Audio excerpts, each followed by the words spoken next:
Hi guys, welcome back to my channel, or if you're new here, welcome. My name is Heather, and on this channel, we like to walk a very fine line between a shopping addicted makeup monster and a responsible adult with a makeup hobby.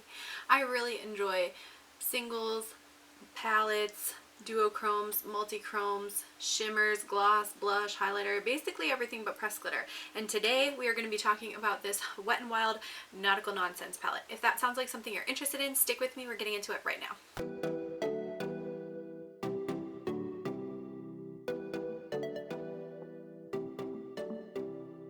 Okay guys, so when I saw this palette on like Trend Mood or whatever originally, I was kind of like, I don't really care about Spongebob at all. But then I looked at the shades in the actual palette and I started thinking like, this palette's kind of cute, it's kind of beachy, it's kind of fun. I was really drawn to this green, this kind of grungy green gold, the pop of orange. This shade right here is what ultimately got me to buy this palette, and then these blues. So let me show you a close-up of the palette. So obviously you can see this palette has been used a little bit here. And I will go ahead and show you some of the looks that I've done with this palette, but I wanted to kind of talk a little bit about the palette and the different formulas that they've used in this palette and whether or not I would recommend it. So let's talk about that next. So in this palette, you do have several shades with eye safety warnings, and I'll tell you that I thought these two shades and these two shades were going to be the ones with the eye safety warnings, but the actual warnings are for Sea Star, Pretty Patty, Jellyfish Jam, Gare Bear, and Secret Formula. Those are the only shades that are marked on the back that are not intended for use around the eye area. And I think that those are related to like pigments that they use as opposed to like pressed glitters. So what that means is that these two super glittery pieces down here, or these two super glittery shadows down here, are actually considered eye safe, according to what they're packaging. I don't know. This is the first time on my look right now that I'm actually using one of those, so who knows. But let's talk a little bit about this. So I think the mattes, which are this one, this one, this one, this one. This is a matte with like micro shimmer in it, but it really does behave like a matte. It's not even as micro shimmery as like a ColourPop palette. This one, and this one. Those are all the mattes in the palette. And I think they all perform pretty well. I don't get a lot of like patchiness. I think they blend together nicely. I do think, however, these three shades were not all necessary, and that they would have benefited from a like matte blue in this palette to go with this matte navy and to go with these blue shimmers. In some of the looks that I'll show you in the video that I've done with this palette, I did end up pulling in a blue single eyeshadow that I had, I believe from Give Me Glow, that I was using to kind of round out this palette because I felt like it was really missing that kind of like vibrant blue shade. So I think if they would have taken out one of these two shades, which are very similar, they could have popped a blue in there and it would have made a lot more sense. Let's talk about some of the satin shades, which I believe this one, and this one all to be, and this one all to be a very similar satin type shade. They definitely have a little bit of kick up in the pan. I think they apply nicely and they will give you kind of a like satin almost metallic type look, but they're not going to be a super vibrant like in your face overwhelming kind of eyeshadow. I did one look where I combined this shade and this shade on the eye, and I did this towards my inner third and this one more towards my like the rest of my lid, and I felt like this kind of stole the show because it was so much more vibrant than this shade right here. So just something to bear in mind, that these shades, these four shades, they're nice. They'll give you a nice metallic look, but it's definitely going to be something that's a little bit softer. It's not going to be that like wow bam in your face kind of a look. Now the other shades that are in here that I think are kind of special, this shade right here is a kind of white looking shade, white glittery looking shade in the pan, but when you swatch it or apply it to the lids, it definitely pulls like a very strong yellow gold. So if you have Lunar Beauty's highlighter in Mars, or like the new ABH highlighter that came out, that kind of white to gold duochrome shift, that's kind of what this shade is going to bring to the table. This navy blue metallic is very pretty on the lids, and this provides so much shine and reflect. I mean, you can see it's like getting completely washed out by my lights because there's so much shine that comes off of this particular eyeshadow. So this is going to really make your eyes pop. And I did do a look featuring those two, which you'll see then in a moment as well. This green shade, again, I think it's really pretty. It's got like this nice kind of swampy, grungy emerald type look to it. I think combined with this one, like these two together are a really nice pairing, and I'm glad that they put both of them in the palette so that you didn't have just this one green that's kind of like separated from everything else. And then the last two shades are these two shades down here, which are both kind of a grittier texture. They're definitely a glitter, but my understanding or assumption is that they're considered eye safe because of the size of the glitters. It's very, very small particles, but it definitely does feel a little bit like sand. When you put your hand into the palette, like to pick some up with your finger, it feels a little bit like sand for these two shades. So just something to bear in mind. If you're not comfortable using these, or if you're not 100% sure, definitely don't use them on your eyes. I typically don't use pressed glitters on my eyes. Again, you guys know that already, but these two I did feel comfortable trying on my eyes because they're not marked as not intended for use around the eye area. So I gave them a try. I actually think this look came out kind of pretty. That's using this gold one here. So let's show you some swatches so you can see these formulas in action. Alright, and so this is the entire palette swatched out. There is one shade right here before the beige shade, which is that matte cream shade in the first part of the palette that I'm not sure you can necessarily pick up on my skin tone because my skin is so fair, but you can see just how high shine reflective these metallic shades are. Definitely really pretty, and then you can see definitely the texture more so on those two kind of glittery shades. But that is the palette. So the next thing I'll do, I'm going to pop up a short video of me applying this particular eyeshadow look, at least the upper, like the upper lid area. I didn't show the lower lash line, but the lower lash line is just the brown and golds kind of smudged out on my lash line. But you can kind of see that I used the initial matte shade called Mayonnaise, and then went in and kind of blended that out with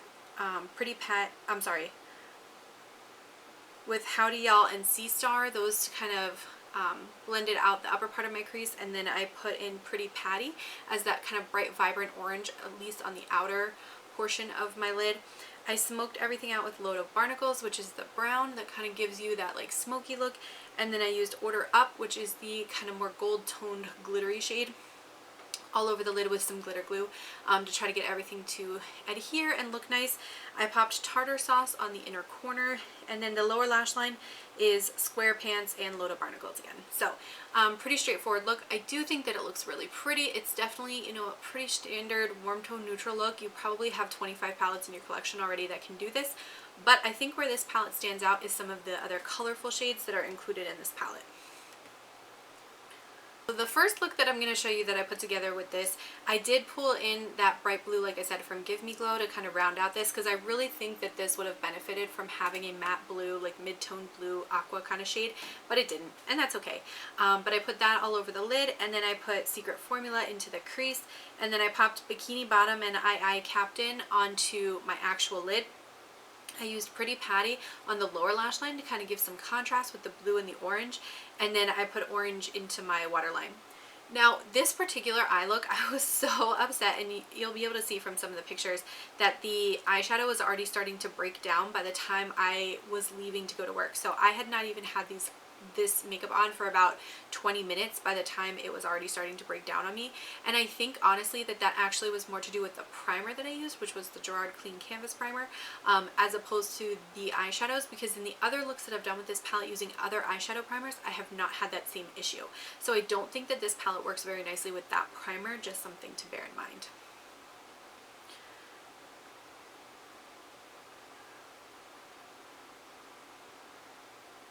So then the second look that I did with this, again, I used that blue from Give Me Glow, and then I smoked out the Secret Formula, which is the navy blue, into the outer part of my crease so that you could see that really clearly. I took the Me Money shade and put that over most of my lid, and then I put Best Day Ever into the first third of the lid to kind of give it a little bit more vibrancy, and then in the inner corners again I put Tartar Sauce. That Tartar Sauce shade looks really, really pretty as an inner corner highlight or all over the lid, so you can really do a lot of really cool stuff with that color. And then the third look that I did, which I'll try to show you here, I tried to use more of like the pink toned shades in this palette to bring those kind of to life. So I put Sea Star into my crease. I put Gare Bear just smoked out on the outer V. I took Jellyfish Jam and Shady Shoals and put those onto the lid, and then I popped Tartar Sauce into the inner corner again just to give it a nice highlight. Overall, I think all three looks that well, four I guess now, all four looks that I've done with this palette, I have really enjoyed. Again, I was really frustrated with that first day when I had breakdown on the shadows, but I don't think that that was the palette's fault. So let's talk a little bit about quality. In terms of the mattes in this palette, I do think that the mattes are all really nice quality. They're very, very soft and smooth and buttery. So if you're a fan of that type of formula for mattes, I think you're going to be really happy with this. They remind me very much of the old Wet n Wild palettes that were like 8 pans, like 4 on one side, 4 on the other side. Trying to think of the name of them. Like Comfort Zone, the old Comfort Zone palette, not the new one that they reformulated with the diagonal kind of pans, but the old one. That's the kind of formula that this reminds me of for the mattes. These shimmers, I think they're really nice and I think they apply nicely. I did get a little bit of hard pan in this one when I'm trying to work with it today, but I think that they go on very smoothly and they do give you a nice level of light reflection. This one, this one, this one, I think are the show-stopping pans in this palette. These three shades I think give you so much vibrancy, so much life, so much dimension to the eye look that I don't think you would otherwise get from this palette. So if those shades are the ones that draw you in the most, I think you would be very satisfied with this palette. If you're looking just for some neutrals, I mean, you could get neutrals anywhere. You don't need to buy a $15 Spongebob palette for that, but if you're looking for something special, those would be the shades that I think are the most special and worth getting the palette for. I do also appreciate that they didn't just put in a matte black and a matte brown in here. This navy blue I think works really nicely with the greens. It works nicely with these other blues in here. It even works nicely with this kind of light bright white kind of shade. And I think it still blends nicely with these kind of more muted neutral shades. So I do appreciate the fact that it's not just a black. I really appreciate that. Overall, this palette is $15. So do I think you need to buy it? Not necessarily. If you're a fan of SpongeBob and you want it for like the merch kind of aspect of it, sure, go ahead and buy it. If you like the color story though, and you're drawn to, like I said, this shade, and this shade, those are like my standout shades. I'm always drawn to metallics. I always like really interesting kind of colors, so I think those shades are standout for me enough that it makes the palette worthwhile. But if I didn't have this palette in my life, would I be missing a whole lot of anything? Maybe not necessarily. I do think it's kind of interesting that they have this glitter formula in here that is being interpreted as eye safe, so that's kind of cool, and I'll be really excited to try this one out. I've only used this one so far. I think this shade and this shade are the only two in the palette I haven't used between the 5 looks. So overall, I think I did a pretty thorough test drive of this, and I do actually enjoy playing with the palette, but again, I don't think it's something that you absolutely have to have or you'll just be, you know, lost, depressed, sad, forlorn, longing, FOMO, whatever you want to call it. I don't think you're necessarily going to get that far with this palette, but I do think it's a decent quality palette if you're liking the color story or you like the merch aspect of it. Alright, so with that said, you guys are going to have to let me know down in a comment, what did you think of this palette? What did you think of the looks that I put together? Do you think they should have put a blue matte in there? Because I totally think that they should have. Let me know down in a comment below. I want to thank you guys so much for watching. Don't forget to like, comment, and subscribe, and I'm going to catch you in my next video. Bye!